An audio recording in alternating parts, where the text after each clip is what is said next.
नमस्कार, आप देख रहे हैं न्यूज लाइन। आज की तमाम छोटी बड़ी खबरों के साथ मैं हूं विशाखा सिन्हा।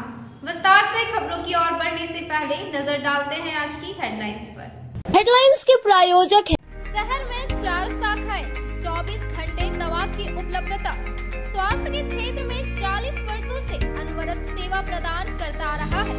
आपका कविता मेडिकल आपके बेहतर स्वास्थ्य की कामना करता है। Saluja gold international school NH 114 मोतीलेरा।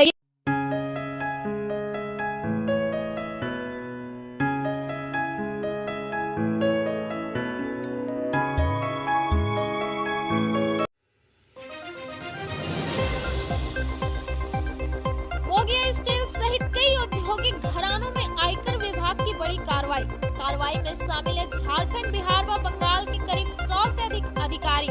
15 दिनों के अंदर गिरिडीह में दूसरी बार आयकर विभाग की धमक से उद्योगपतियों में मची हड़कंप। अतिवीर TMT फैक्ट्री में हाइवा की चपेट में आने से मजदूर की मौत। बेगाबाद के बंदगारी गांव का रहने वाला था मृतक भेगलाल सिंह। माले नेता ने 25 लाख मुआवजा और पेंशन देने की मांग। तृतीय सत्र के नामांकन शुल्क में वृद्धि किए जाने व SC/ST को कोई छूट नहीं दिए जाने के विरोध में आदिवासी छात्र संघ ने दिया धरना।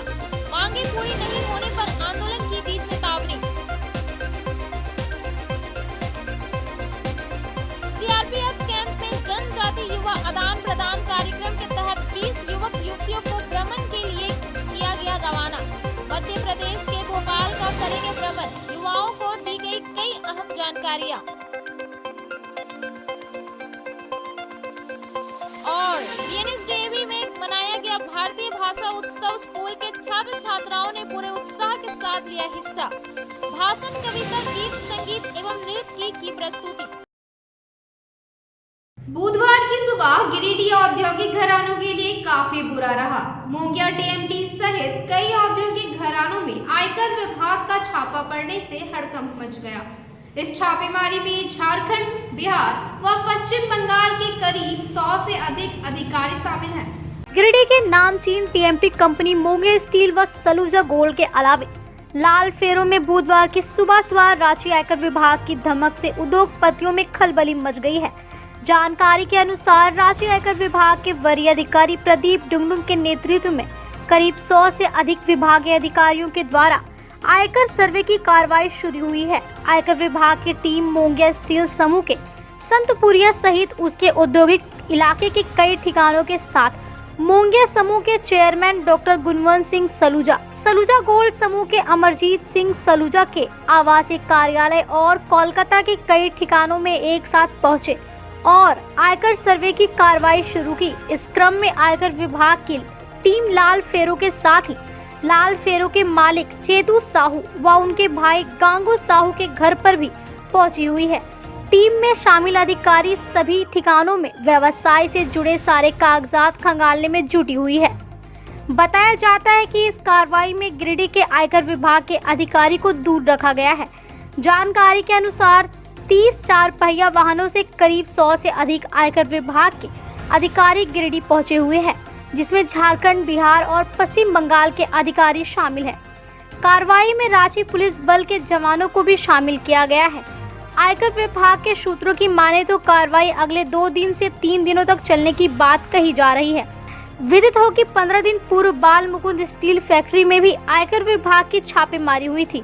वहीं 15 दिनों के अंदर आयकर विभाग गिरिडीह में या दूसरी बड़ी कार्रवाई होने से औद्योगिक घरानों में हड़कंप मची हुई है।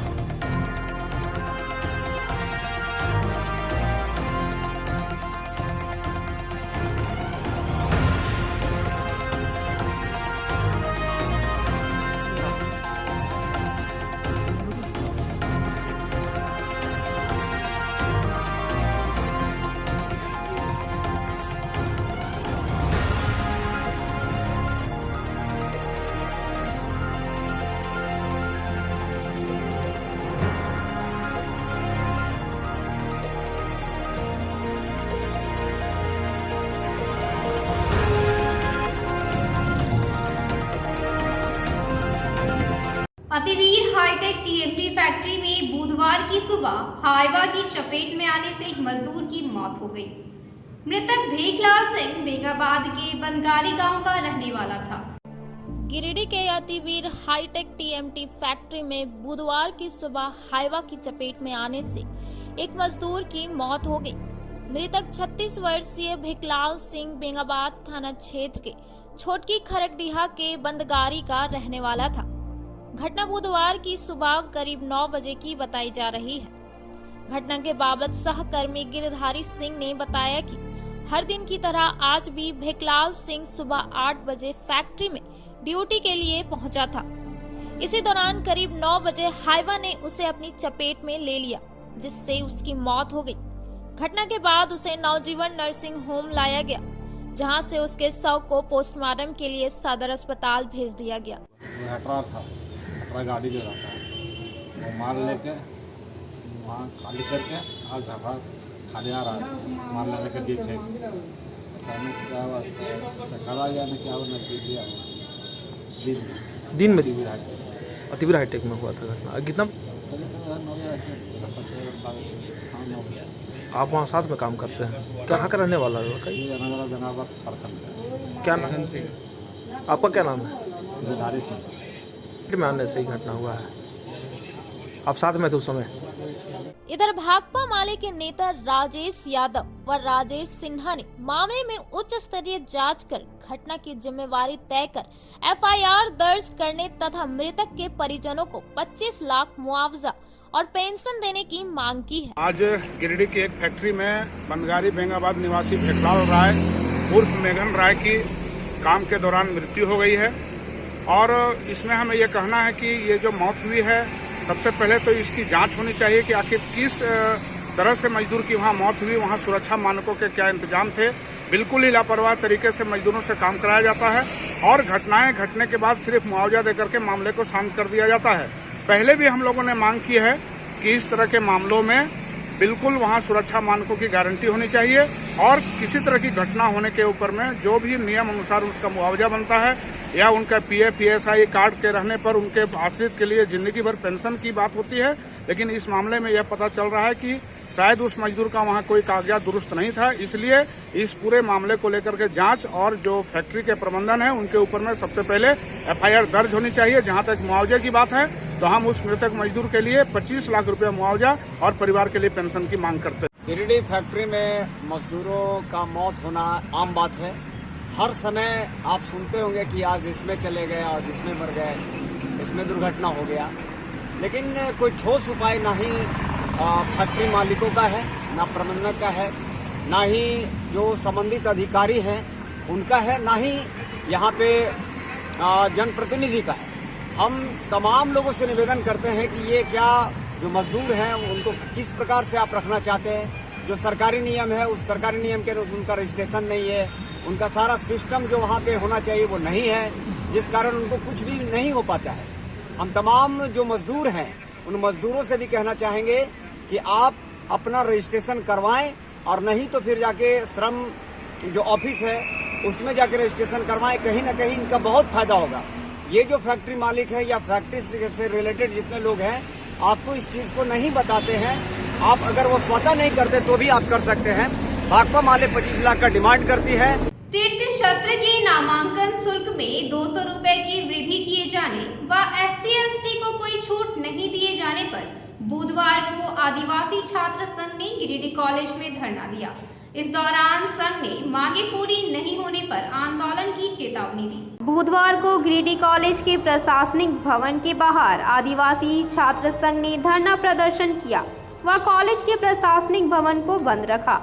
विदित हो कि विश्वविद्यालय प्रशासन के द्वारा तृतीय सत्र के नामांकन शुल्क में 200 रुपये की वृद्धि की गई है, लेकिन फॉर्म में प्रिंट रेट 100 रुपये है। वहीं SC/ST को नामांकन में दिए जाने वाले छूट को भी समाप्त कर दिया गया है। ऊपर से 100 रुपये के स्थान पर अलग से 200 रुपये यानी कुल 300 रुपये छात्रों से वसूला जा रहा है।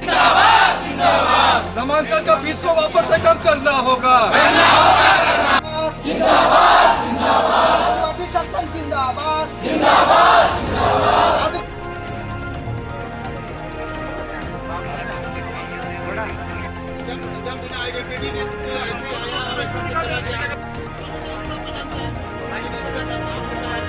आदिवासी छात्र संघ गिरिडीह के अध्यक्ष प्रदीप सोरेन ने कहा कि नामांकन फॉर्म का शुल्क व नामांकन शुल्क को जब तक कम नहीं किया जाता है तब तक यह धरना प्रदर्शन जारी रहेगा। कहा कि अभी ये प्रदर्शन सिर्फ एक कॉलेज से शुरू हुआ है, जल्द ही विश्वविद्यालय के तमाम कॉलेजों में प्रदर्शन किया जाएगा। कॉलेज में आदिवासी छात्र संघ के बैनर तले हम लोग तालाबंदी किए हैं। तालाबंदी करने का मुख्य कारण यही है कि यूजी सेमेस्टर 3 में जो परीक्षा फॉर्म थे उनकी कीमत पहले 100 रुपया थी और अभी भी उसमें प्रिंट रेट 100 रुपया ही है। और ये था कि बात ये है कि पहले हम लोग को ST SC OBC को 50% छूट दिया जाता था, वो अब नहीं है। अब 300 रुपया कर दी गई है और ST SC OBC को भी 300 रुपया देना पड़ रहा है। हम लोग की मांग यही है कि जब तक हमारी जो फी बढ़ी हुई है उसमें जब तक संशोधन नहीं होगी तब तक हम लोग बैठे रहेंगे। हो सके आज अगर पूरा नहीं होती है तो कल भी हम लोग धरना करने के लिए तैयार हैं। 9 तारीख से है और ये 20 तारीख तक ये चलेगी। नामांकन ये एडमिशन डेट 20 तारीख तक है। विश्वविद्यालय का जो रवैया है SC ST OBC स्टूडेंट के लिए वो साफ दर्शाता है कि विश्वविद्यालय और उसके पीछे में जितने भी बैठे लोग हैं वो चाहते हैं कि SC ST OBC के छात्रों को वंचित किया जाए। इसीलिए समय समय पे कभी वो स्कॉलरशिप को ख़त्म करने का काम करते हैं, कभी फीस को बढ़ाते हैं, कभी हम लोगों को जो सुविधा मिलता है उससे हम लोगों को वंचित करने का काम करते हैं। तत्कालीन सरकार का मोटो यही है कि SC ST OBC छात्रों को जो है शिक्षा से वंचित कर दिया जाए, क्योंकि अगर ये लोग शिक्षित नहीं रहेंगे तो इन लोगों का फिर से वही हाल होगा जो एक वक्त में हुआ करता था। लेकिन हम लोग जो है इसके खिलाफ लड़ेंगे। हम लोग भारतीय संविधान को मानने वाले लोग हैं, हम लोग बाबा साहब को, बिरसा मुंडा को मानने वाले लोग हैं और हम लोगों का लड़ाई तब तक जारी रहेगा जब तक हम लोगों को जीत नहीं मिल जाता। इधर कॉलेज के प्रिंसिपल ने कहा कि विश्वविद्यालय से मिले पत्र में नई शिक्षा नीति में शुल्क बढ़ाकर लेना है। कहा कि यह नियम पुराने छात्र छात्राओं के लिए लागू नहीं है। यह नई शिक्षा नीति नए छात्र छात्राओं पर लागू होगा। नई शिक्षा नीति के तहत जो पुरानी छात्र छात्राएं अधिक फीस जमा किए हैं वह उनके आगामी परीक्षा शुल्क में मैनेज कर दिया जाएगा। 24 का जो लगता था 21-24 में लगा था। इस बीच में हमारे यहाँ नई शिक्षा नीति एक लागू हुई जिसका सत्र 3 साल से 4 साल कर दिया, जो कि बहुत से लोगों को विदित होगा। 22-26 उसमें चांसलर पोर्टल से जो एडमिशन हुआ, एडमिशन का फॉर्म फी, एडमिशन फी 300 रुपया लगा था। लेकिन इस बीच में एक पत्र विश्वविद्यालय से आ गया कि सभी को सूचित किया जाता है, उन्हें विशेष करके नहीं, कि 2 प्रकार की अभी पढ़ाई की नीति चल रही है। एक है पुरानी नीति, वो जब तक ख़त्म नहीं होगी चलती रहेगी, और एक है जो 22 से शुरू हुई, सभी को 300 रुपया लगेगा। तो इसमें हम लोग का वो बजाबते विश्वविद्यालय का पत्र है, आप चाहिए तो मिल सकता है आपको उसकी कॉपी। उसके आधार पर हम लोगों ने 300 रुपया आवेदन का लेना शुरू किया। लेकिन अभी मेरी जैसी वार्ता हुई है विश्वविद्यालय से कि नहीं, ये पुराने सत्र के लिए लागू नहीं माना जाएगा। तो 21-24 में मैंने अभी तुरंत भरबल अगर खुलेगा तो लिखित भी कर दूंगा। वो जो लगता था लगेगा, प्लस दूसरा आश्वासन कि शायद हो सकता है 25, 50, 100, 150, उससे ज़्यादा नहीं हुआ। जैसा कि आपको पता है ने गलती से 300 पे कर दिया है। तो मेरे यहाँ ग्रेजुएट में 3 बार एडमिशन होता है, सेमेस्टर 1 में, फिर 1 साल के बाद 3 में, फिर 1 साल के बाद 5 में। तो उसको 5 में हम लोग एडजस्ट कर देंगे बस। चूँकि पैसा तो जो लिया गया वो उसी दिन बैंक में 4 बजे जमा हो जाता है और उस अकाउंट से पैसा निकालना प्रिंसिपल का पावर नहीं है। तो हाँ, एडजस्ट हम लोग कर देंगे। एडजस्ट ऐसे होगा कि जैसे 5 में मान लीजिए टोटल फ़ी जैसे कि हमारे अभी बता रहे थे, एग्जैक्ट नहीं, 880 रुपया या 980 रुपया छात्रों का है, छात्राओं का कुछ कम है, तो उसमें से 200 रुपया कम लिया जाएगा। बशर्ते वो इस साल का रसीद लाएंगे और उसको ये लोग काउंटर पर अपने अलग कर लेंगे। नाली का पानी सड़क पर बहने के मामले में एसडीएम ने बुधवार को ग्रामीणों के साथ बैठक करते हुए कई दिशा निर्देश दिए। इस दौरान उन्होंने निर्देश नहीं मानने वालों के खिलाफ कार्रवाई की बात कही। जिले के गांवा प्रखंड के मालडा बाजार में सड़क पर बहाए जा रहे नाली के पानी के मामले में बुधवार को खोरी महुआ एसडीएम धीरेन्द्र कुमार सिंह मालडा पंचायत भवन पहुंचे और ग्रामीणों के साथ एक बैठक की। बैठक में नाली का पानी बहाने वाले लोगों को अंतिम चेतावनी दी गई। साथ ही सभी को घर के अंदर पनसोखा का निर्माण कराने का आदेश दिया गया। साथ ही बाजार को अतिक्रमण मुक्त को लेकर सीमा से अधिक घर या दुकान अवैध निर्माण जल्द हटाने का निर्देश दिया। इस दौरान बाजार की स्वच्छता के लिए कमेटी का गठन कर सड़क का साफ सफाई रखने का दिशा निर्देश दिया गया। इसके अलावा चौक चौराहे पर गंदगी फेंकने के लिए कूड़ेदान लगाने को भी कहा गया। मौके पर खोरी महुआ एसडीएम धीरेन्द्र कुमार सिंह ने सभी लोगों से आग्रह करते हुए कहा कि वे अपने घर व दुकानों के गंदे व साफ पानी सड़क पर नहीं बहाएं। बाजार में साफ सफाई रखें, जिससे किसी भी आमजनों को किसी तरह की परेशानी का सामना ना करना पड़े। इसके बावजूद भी अगर लोग इस बात का उल्लंघन करते हैं तो फिर उन्हें कड़ी कार्रवाई करने के लिए बाध्य होना पड़ेगा। बैठक में वीडियो महेंद्र रविदास, थाना प्रभारी पिंटू कुमार, पूर्व जीप सदस्य इमरान अंसारी, मालडा मुखिया गायत्री देवी, नगवा मुखिया मोहम्मद मेराज, पूर्व मुखिया दिनेश पांडे, मोहम्मद मकसूद आलम, ब्रह्मदेव शर्मा, मृत्युंजय पांडे, अजीत तिवारी सहित कई जनप्रतिनिधि एवं ग्रामीण मौजूद थे। अभी हम लोगों ने नाली को लेकर के बैठक की है। मालडा में जो गाँव का क्षेत्र है, पानी गिरने से लोगों को समस्या होती है, आम ग्रामीणों को दिक्कत होती है, बाजार के लोगों को दिक्कत होती है और हम लोगों को भी आने जाने में परेशानी होती है। दुकानदारों से अनुरोध है, घर वालों से अनुरोध है कि कृपया करके वो घर का पानी, गंदा पानी या अच्छा पानी, दोनों तरह का पानी रोड पर न गिराएं, साफ सफाई रखें और किसी तरह की समस्या उत्पन्न ना करें, ताकि मुझे कोर्ट करना पड़े और कोर्ट करके कोई आदेश करना पड़े।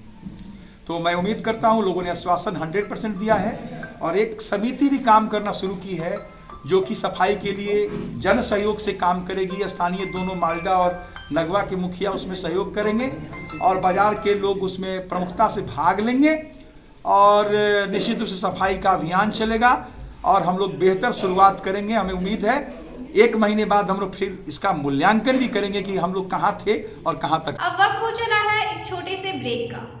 श्री संजीव टेक्सटाइल गिरिडीह की पहली दुकान, जहां एक ही छत के नीचे आपको मिलेगा संपूर्ण रेंज। जी हाँ, हमारे यहाँ Raymond, Siyaram, Reid and Taylor, linen club, century, Arvind के अलावा और भी कई ब्रांड की सूटिंग एंड शर्टिंग के अलावा कई कंपनियां जैसे स्पार्की, फ्लू के जीन्स भी उपलब्ध है। साथ ही लक्ष्मी पट्टी, सुभाष, मीनू साड़ी, सुमन, बेंगलुरु ताज सहित कई ब्रांड की साड़ियां आपको यहाँ उचित मूल्य पर मिलेगी। इसके अलावा हमारे यहाँ सलवार सूट, रेडीमेड सरारा, गरारा, गाउन, फ्रॉक सूट पीस का फुल रेंज उपलब्ध है। साथ ही फैंसी टॉवेल, बेडशीट, पर्दा, दर्री, ब्लैंकेट, धोती आदि आप यहाँ से उचित मूल्य पर खरीद सकते हैं। इतना ही नहीं, इस वेडिंग सीजन आपके लिए हमारे यहाँ है खास कलेक्शन, क्योंकि हम सजाते हैं दूल्हा दुल्हन को खास अंदाज में। तो होलसेल रेट में हमारे यहाँ करें खरीदारी और अपने पैसे एवं समय की बचत अवश्य करें। तो एक बार सेवा का मौका अवश्य दें। हमारा पता है श्री संजीव टेक्सटाइल, बंटी बाबू की दुकान, बड़ा चौक।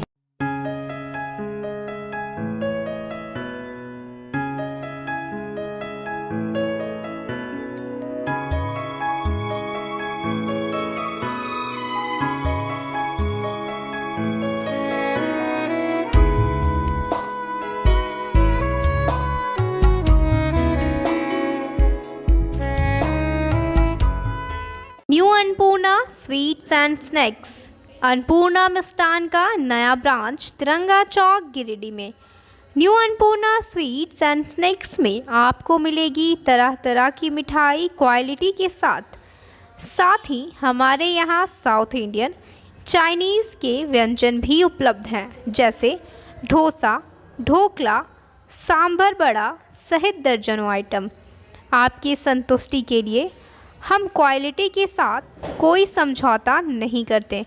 एक बार अवश्य पधारें new Annapurna sweets and snacks, Tiranga Chowk, near TVS showroom.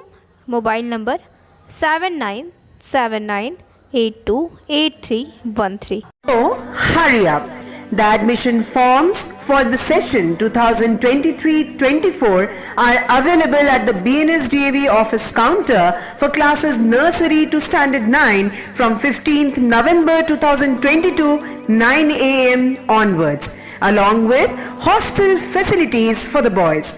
अत्याधुनिक सुविधाओं से लैस छात्रों के लिए आवासीय व्यवस्था सत्र 2023-24 के लिए नर्सरी से लेकर कक्षा 9वीं तक प्रवेश प्रारंभ। Giridih college road railway bridge के समीप स्थित पावित्री हॉस्पिटल जिले भर में लोगों को बेहतर चिकित्सीय सेवा प्रदान कर रही है। यहाँ गिरिडीह के जाने माने प्रसिद्ध व अनुभवी हड्डी व नस रोग के विशेषज्ञ डॉक्टर रितेश सिन्हा की निगरानी में हड्डी फ्रैक्चर, नस रोग आदि का बेहतर इलाज किया जाता है। तो हमारा पता याद रखें, Pavitri hospital, college road, railway bridge के समीप, सीहोडी, गिरिडीह।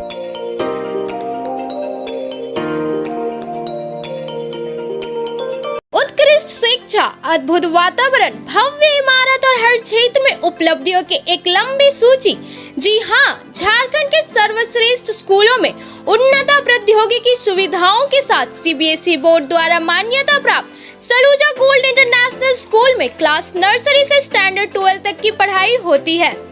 इस विद्यालय में highly qualified and professional teacher, top quality education, very cool environment, Apple education program, modern science lab, math lab, robotics lab, suited out zone, computer classes, music classes, boarding and green campus, rich library, art in class, swimming classes, large playground for school, top classes, auditorium for cultural activity, साथ ही day boarding and hostel ultra modern facility. हमारा पता है Saluja gold international school, NH 114, Motileda, Giridih. Shri Vishwanath nursing home Giridih का multi speciality hospital है।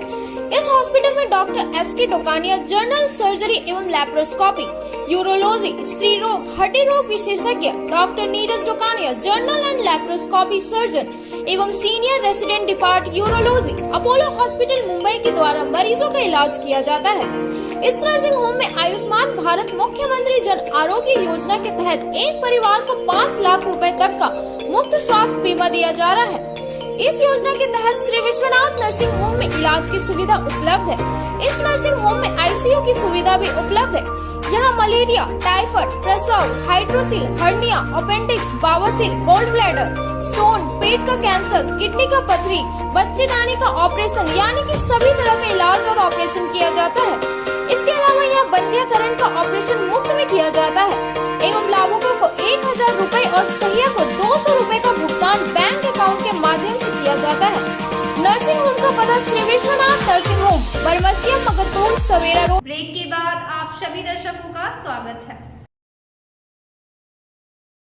स्वयंसेवी संस्था सिद्धार्थन के द्वारा एजुकेशन ऑन व्हील के बैनर तले सर JC बोस बालिका उच्च विद्यालय की छात्राओं को निःशुल्क कंप्यूटर शिक्षा दी जा रही है, जिसमें छात्राएं पूरे उत्साह के साथ भाग ले रही हैं और कंप्यूटर कोर्स सीख रही हैं। सर JC बोस बालिका उच्च विद्यालय में बालिकाओं की कंप्यूटर शिक्षा के लिए एजुकेशन ऑफ व्हील के बैनर तले प्रसिद्ध जैन स्वयंसेवी संस्था सिद्धार्थन के द्वारा ITI मुंबई कोलैबोरेशन मेधावी छात्राओं को चिन्हित कर निःशुल्क कंप्यूटर शिक्षा दी जा रही है। छात्राओं की उंगली कंप्यूटर कीबोर्ड पर चलते देख विद्यालय प्रशासन खुश है और उन छात्राओं के मन में अजीब सा उत्साह देखा जा रहा है। यह कोर्स 3 महीने का होगा, जिसमें संस्था की तरफ से प्रमाण पत्र दिया जाएगा।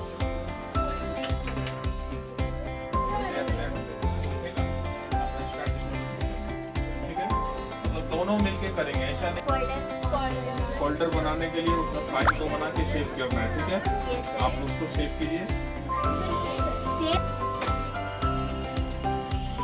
प्रधानाध्यापक देवेंद्र प्रसाद सिंह ने संस्था के इस प्रयास की प्रशंसा करते हुए कहा कि 3 महीने के बजाय सालों भर यह शिक्षण का कार्य संस्था की ओर से संचालित होते रहे, ताकि छात्राओं को अधिक से अधिक लाभ मिल सके। कहा कि विद्यालय में स्थित कंप्यूटर लैब में 1 साल से बिना प्रशिक्षक के छात्राएं कंप्यूटर शिक्षा ग्रहण नहीं कर पा रही थी। को कंप्यूटर शिक्षा के लिए सिद्धार्थन नामक जैन संस्था, जिसका कोलैबोरेशन IIT मुंबई से है, उनसे संपर्क किया गया था और लगातार बच्चियों को कंप्यूटर के प्रति जो रुचि थी उसको देखते हुए उन्होंने सहमति जताई और एजुकेशन ऑन व्हील्स के बैनर तले संस्था के द्वारा अभी एक बैच की लड़कियों को प्रशिक्षण दिया जा रहा है। आने वाले 2 दिनों में 4 बैच की छात्राओं को प्रशिक्षण दिया जाएगा। ये बिल्कुल निःशुल्क होगा और सभी छात्राओं को इसके प्रमाण पत्र मिलेंगे। उल्लेखनीय है कि विद्यालय में भी कंप्यूटर लैब है, लेकिन उसके इंस्ट्रक्टर न होने से वो बाधित है। ऐसी परिस्थिति में छात्राएं इसका लाभ ले रही हैं। विद्यालय प्रशासन ने ऐसे संस्थाओं के प्रति आभार व्यक्त किया है। सीआरपीएफ कैंप में बुधवार को जनजाति युवा आदान प्रदान कार्यक्रम के तहत 20 युवक युवतियों को भ्रमण के लिए भोपाल भेजा गया। इस दौरान युवाओं को कई अहम जानकारियां दी गई। शहर के बस स्टैंड रोड स्थित सीआरपीएफ कैंप में बुधवार को जनजातीय युवा आदान प्रदान कार्यक्रम के तहत 20 युवक युवतियों को भ्रमण पर मध्य प्रदेश राज्य के भोपाल भेजा गया।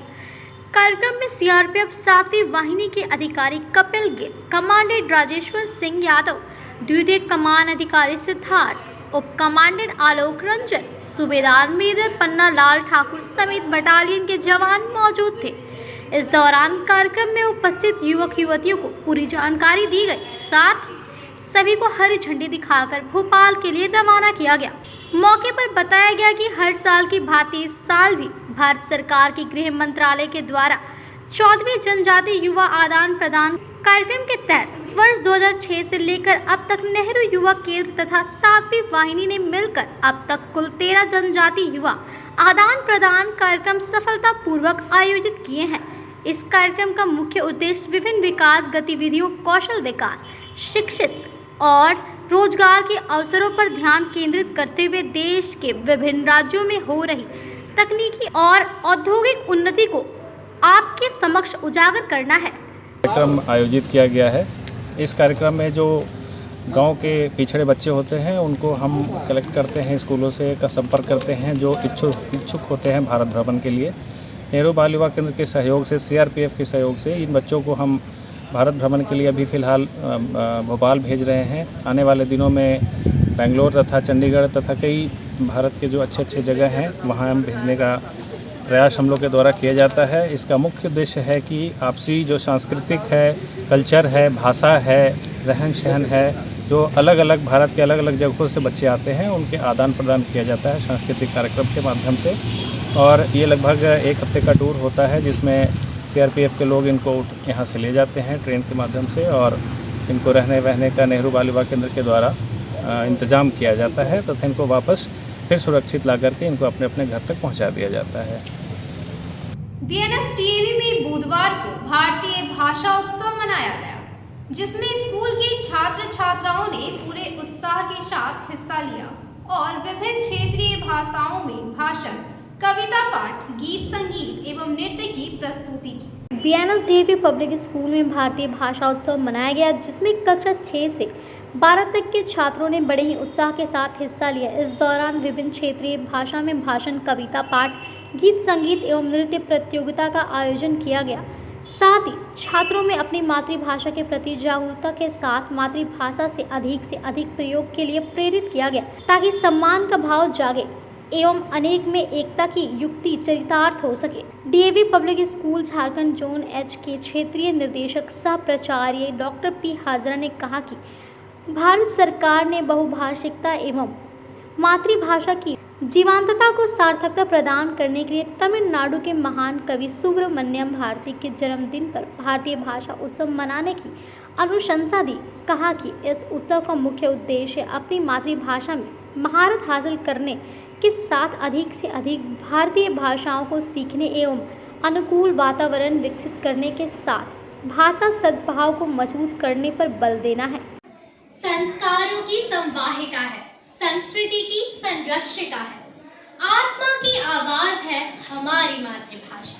भारत में हर एक कदम पर वेशभूषा, रंग रूप और भाषा बदल जाती है। इतनी विविधताओं के बावजूद हमारा भारत एकता के सूत्र में बंधा हुआ है। सीबीएसई द्वारा प्रेरित आज सुब्रमण्यम भारती के जन्म जयंती के उपलक्ष्य में मेरी भाषा मेरा गौरव कार्यक्रम के तहत हमारे कक्षा की छात्राएं आप सभी के समक्ष इस विविधता को दिखाते हुए अपनी प्रस्तुति देंगी। मैं दुश्मन से नहीं डरता, मैं भारत का जवान हूँ।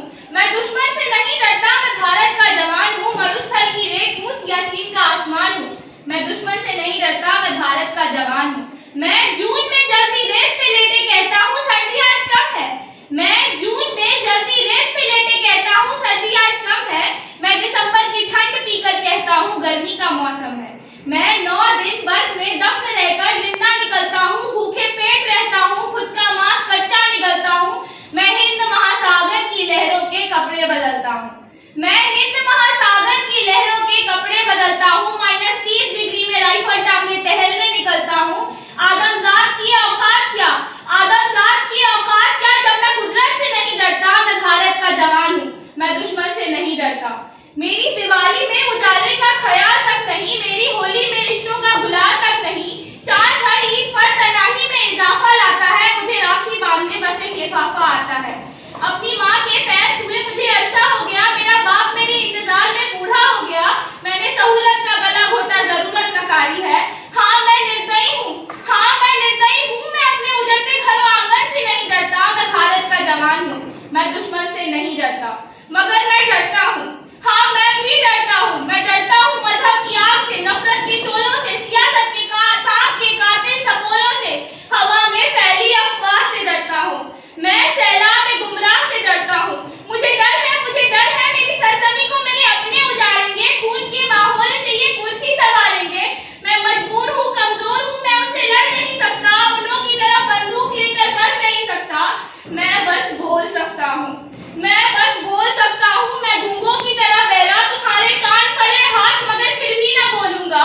हजारों साल की इस सभ्यता को गौर से देखो, हजारों साल की इस सभ्यता को गौर से देखो। सुनो सबकी, करो मन की, मगर खुद भी कभी सोचो। क्या तुम्हें सच में लगता है, क्या तुम्हें सच में लगता है कोई अपना पराया है, हुआ पैदा जो इस देश में बाहर से आया है। सभी का खून शामिल है, लगी कुर्बानियां सबकी, कि हमने हड्डियों को जोड़कर भारत बनाया है।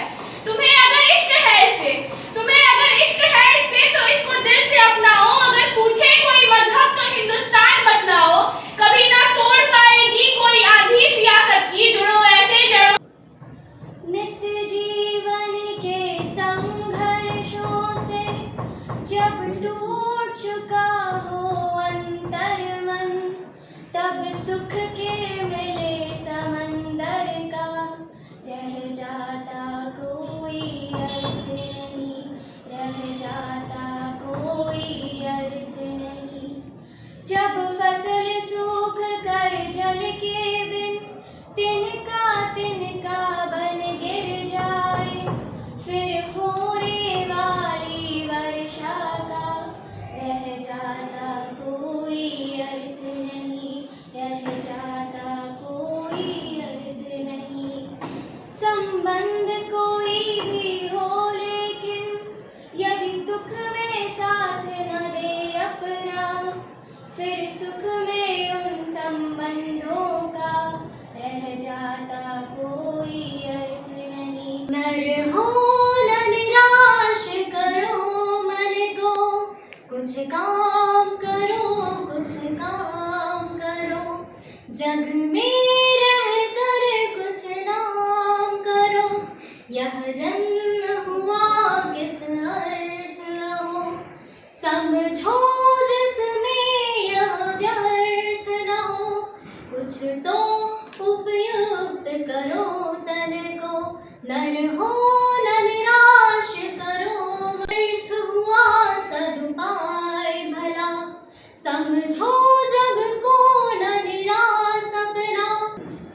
पड़े राह में अगर मुश्किल कोई, पड़े राह में अगर मुश्किल कोई, जो दूर हो कभी मंजिल कोई।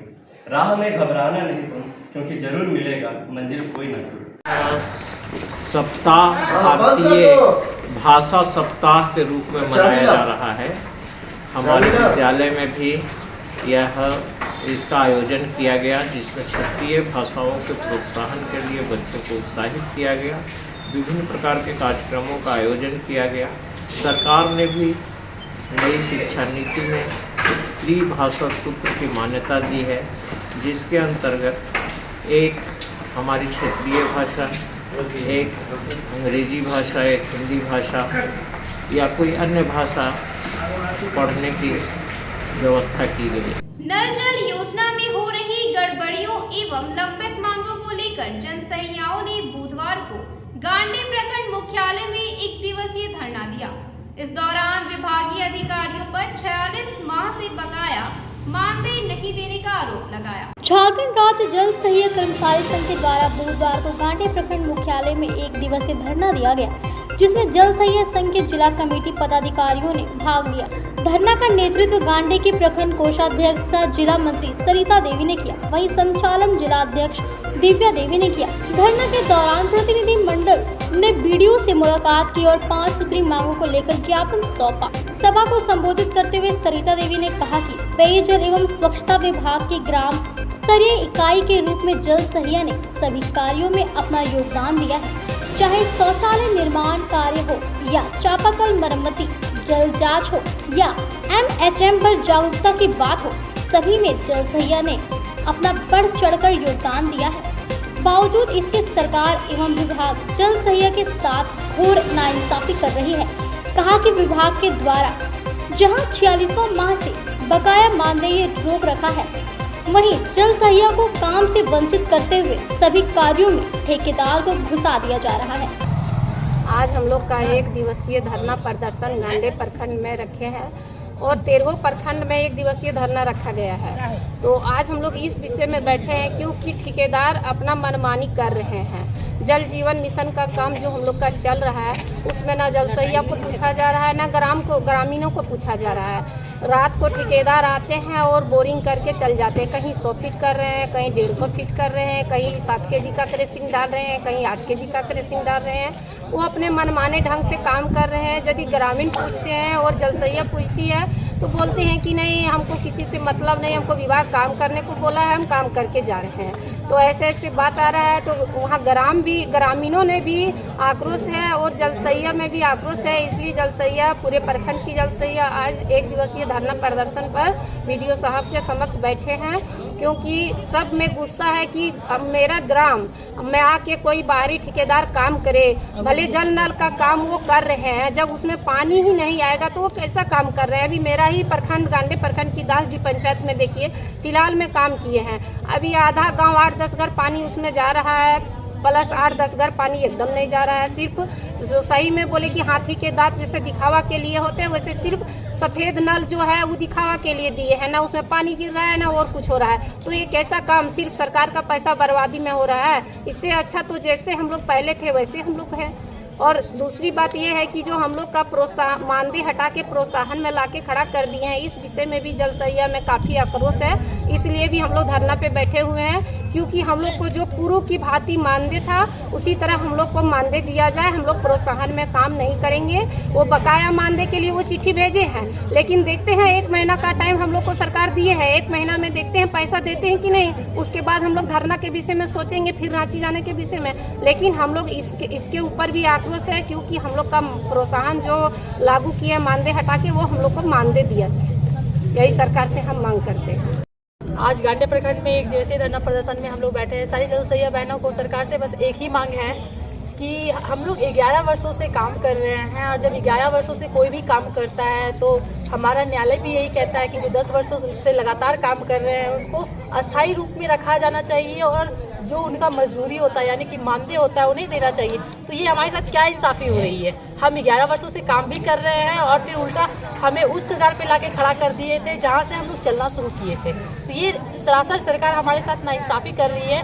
मैं उनसे यही अपील करना चाहती हूँ, हेमंत सरकार से मैं यही अपील करना चाहती हूँ कि हम लोग भी हैं, आपके झारखंड के ही माँ बहनें हैं और आप ही के थी हैं। आप हमें देखें और हमें समझें कि हम किस प्रकार से अपना जीवन यापन कर रहे हैं। हम लोग हमें उठाने की कोशिश करें, हमें आत्मनिर्भर बनाने की कोशिश करें, ना कि उस जगह पे धकेल दे जहाँ से फिर हम निकल ना पाएँ। आज का जो बेरोजगारी है इतना बढ़ रही है और जो लोग काम कर रहे हैं उनका भी काम छीन लिया जा रहा है। ये तो सरासर गलत है और नाइंसाफ़ी है। मैं आपसे अपील करना चाहती हूँ कि हम जल सहिया बहनों का दुख दर्द समझें और हमें न्यूनतम मजदूरी दें, ताकि हम भी अपना उत्थान कर सकें, हम भी आत्मनिर्भर बन सकें। बगोदर में अमन फाउंडेशन के तत्वाधान में उर्दू बेदारी कार्यक्रम का आयोजन किया गया। जिसमें जामताड़ा विधायक डॉक्टर इरफान अंसारी के अलावे धनवार के पूर्व विधायक निजामुद्दीन अंसारी, आजसू नेता नजरुल हसन हाशमी, प्रोफेसर मंजूर आलम समेत कई शिक्षाविद शामिल हुए। बगोदर के बेको में अमन फाउंडेशन के बैनर तले उर्दू बेदारी कॉन्फ्रेंस का आयोजन किया गया। कार्यक्रम में बतौर मुख्य अतिथि जामताड़ा विधायक डॉक्टर इरफान अंसारी शामिल हुए। साथ ही धनवार के पूर्व विधायक निजामुद्दीन अंसारी, आजसू नेता नजरुल हसन हाशमी के अलावे प्रोफेसर मंजूर आलम समेत कई शिक्षाविद और उर्दू के जानकार मौजूद थे। झूठों ने झूठों से कहा झूठ मत बोलो। झूठों ने हम आपको बता देंगे, आप समझा देंगे, आप जो बोल रहे ना, झूठों ने झूठों से चाहा, झूठों ने झूठों से कहा सच बोलो। ये सरकारी ऐलान हुआ है, सच बोलो। घर के दरवाजे पे घर के। कार्यक्रम में उर्दू बचाओ उर्दू पढ़ाओ का संदेश देते हुए वक्ताओं ने कहा कि वर्तमान दौर में उर्दू को जो सम्मान मिलना चाहिए था वो नहीं मिल पा रहा है। इसके लिए तमाम उर्दू जबान के लोगों को जागने की जरूरत है। कहा कि उर्दू पर न सिर्फ चौतरफा हमला जारी है बल्कि उर्दू का नामो निशान मिटा देने की कोशिश की जा रही है, जिसका मुकम्मल विरोध जरूरी हो गया है। अमन फाउंडेशन के ज़ेरे एहतमाम उर्दू पढ़ाओ उर्दू बचाओ तहरीक, जो उर्दू बेदारी मुहिम को लेकर के जगह जगह पे तहरीक चलाई जा रही है। आज बगोदर विधानसभा के बेको जो एक आबादी का बड़ा हिस्सा है, यहाँ पर उर्दू बेदारी कॉन्फ्रेंस रखा गया था, जहाँ पर झारखंड के मुख्तलिफ़ जगहों से हमारे सियासी, समाजी, मजहबी, मिली नुमाइंदे तशरीफ़ लाए थे। और ये तहरीक चूँकि हम झारखंड के बिल्कुल तमाम जगहों पे कर रहे हैं, वजह यह है कि उर्दू के साथ सौतेलापन, दोहरी नीति और नाइंसाफ़ी हो रही है। हम मौजूदा सरकार को उससे यह गुजारिश करना चाहते हैं, अर्ज़ करते हैं कि जो उर्दू के साथ नाइंसाफ़ी हो रही है, आप उर्दू को उसका हक़ देने की कोशिश करें और उर्दू को कमा हक़ हो उसका हक़ दें, और उर्दू के साथ जो सौतेलापन का व्यवहार हो रहा है वो ख़त्म करें, और उर्दू बेदारी मुहिम के लिए सरकार के तरफ से कोई बेहतर व्यवस्था और इंतज़ाम किया जाए ताकि लोग उर्दू से महरूम ना हो। उर्दू प्यारी ज़बान है, उर्दू सबकी ज़बान है, उर्दू हमारी शान और हमारी पहचान है। उर्दू को लेकर के हम पूरे झारखंड में आंदोलन करेंगे और सरकार को भी घेरेंगे। अगर उर्दू के साथ कोई किसी ने उर्दू को ख़त्म करने की कोशिश की तो हरगिज़ हम उसको ख़त्म होने नहीं देंगे। इसके लिए हमें जो कुछ करना पड़ेगा इंशाअल्लाह करेंगे। सबसे पहले अमन फाउंडेशन के जो अध्यक्ष हैं, जो सदर हैं, जो इसके कारकुनान हैं, जो रज़ाकार हैं, मैं इन लोगों को अपने जानिब से बहुत बहुत बधाई देता हूँ कि इन लोगों ने कौम को बेदार करने के लिए एक यहाँ पर जलसे का इनेकाद किया। दूसरा कि मेरी कौम सोई नहीं है, सरकार सुलाना चाहती है। हम सरकार को ये अल्टीमेटम देते हैं कि हमें इतना कमज़ोर न समझें। हमने आपको वोट इसलिए दिया, हमने सिंहासन पर बैठाया कि हमारा विकास होगा, हम तरक्की करेंगे, लेकिन एक तरफा सरकार ये कर रही है और इसको हम कतई बर्दाश्त नहीं करेंगे। उर्दू पे हमला हम इसको बर्दाश्त नहीं करेंगे, मेरी ज़बान पे हमला हम इसको बर्दाश्त नहीं करेंगे, हमारे अधिकार पे हमला हम ये बर्दाश्त नहीं करेंगे। जो झारखंड प्रदेश में और इस सूबे में जो मुसलमानों के साथ जुल्म हो रहा है, चाहे वो मुदस्सिर के नाम पर हो, चाहे वो साहिल के नाम पर हो, चाहे गिरिडीह में गिरियावादी के नाम पर हो, प्रशासन सीएम के हाथ में है, सरकार के हाथ में। प्रशासन अगर गलतफहमी करती है तो सरकार को चाहिए कि उसको तुरंत ट्रांसफ़र करे, और सरकार ने अभी तक न किसी IAS IPS को ट्रांसफ़र किया। गिरिडीह से लेकर रांची तक जो कारनामे हुए मुसलमानों के साथ, मुसलमान पूरे झारखंड का बहुत दुखी है और दुख व्यक्त करता है।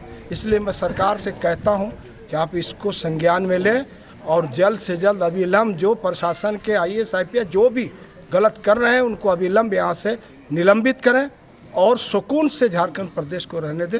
यही कहने के लिए मैं अमन फाउंडेशन से आया हूँ। आज इस बगोदर के बेको में जो उर्दू बेदारी को लेकर के जो प्रोग्राम हुआ है, अच्छी पहल है। हमारे उलमा लोग और हमारे नौजवान लोग अच्छी पहल किए हैं, इसकी शुरुआत किए हैं। ये आगे तक ज़रूर जाएगी क्योंकि उर्दू बोलने वाले उर्दू भाषी लोग काफ़ी हैं इस झारखंड में, लेकिन उर्दू के क्षेत्र में सरकार बहुत काम नहीं कर रही है। तो सरकार को जगाने के लिए, बेदारी का मतलब होता है जागना, सरकार को भी जगाने के लिए लोग खुद जग रहे हैं और लगता है कि ये कारवां आगे बढ़ेगी और लोग जगेंगे तो सरकार जगेगी और उर्दू का विकास जरूर होगा। आज के अंत में बस इतना ही। तब तक के लिए दीजिए पूरी टीम को इजाजत। धन्यवाद।